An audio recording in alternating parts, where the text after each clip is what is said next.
Hey guys, welcome to the weekly market wrap-up. I'm Hannah Bernard. This week is a special one as Crush the Street is celebrating its 2-year anniversary for producing videos. So congratulations to our wonderful partners in the weekly market wrap-up. All right, let's dive into the equities sector and find out what mattered to us this week. The U.S. stock market got off to a strong start this week, with both the S&P 500 and the Dow Jones posting record-breaking intraday highs, but not before slightly pulling back. The S&P ended up closing at 1,689 points, and the Dow ending up at 15,548. Overall, markets were heavily affected, as always, by remarks made by Fed Chairman Ben Bernanke, who walked a fine line of supportive monetary policies when he drew up an exit strategy for QE.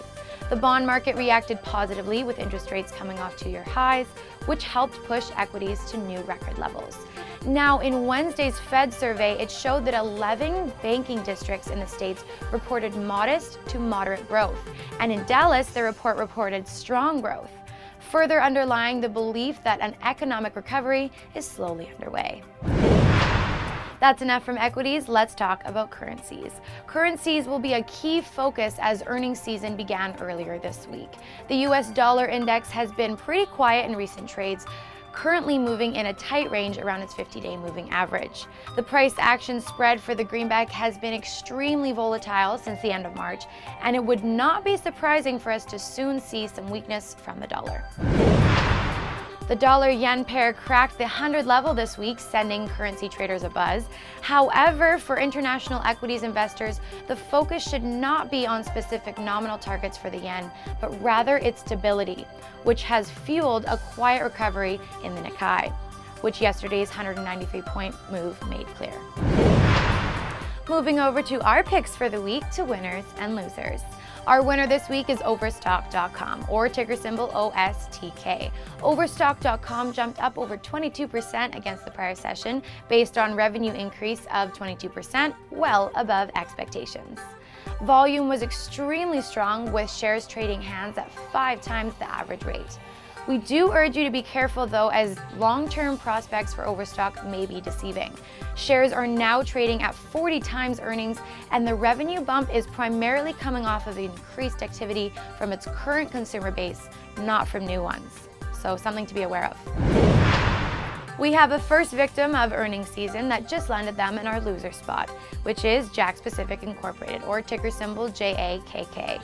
JAKK was hit hard on Thursday, giving up 39% in share valuation based on an extremely poor quarterly report. JAKK Pacific's disappointing report was correlated to the company's decision to not renew its popular Pokemon license. What were they thinking? Everyone loves Pokemon, and instead shift its focus onto other brands.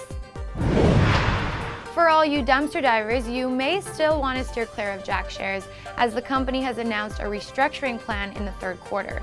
That will involve laying off workers and closing up retail locations, so I wouldn't recommend buying any of this stock. Last but not least, let's talk about precious metals. Last week we reported some good news, but this week we've returned to lackluster performances. Gold just can't catch a break after having such a strong push last week.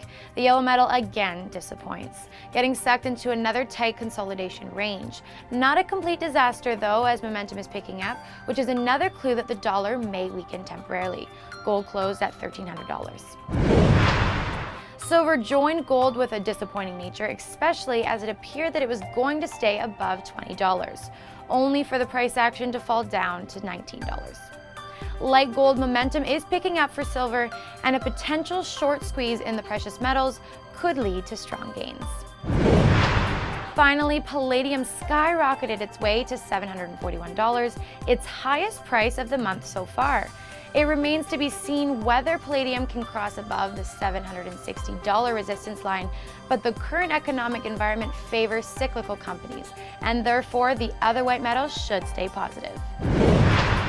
And that wraps it up. Thanks again so much for joining us for another weekly market wrap-up. I hope you all have an amazing weekend, but before you go, find us on Facebook and Twitter and click that subscribe button so you don't miss a thing from us. For VNN, I'm Hannah Bernard.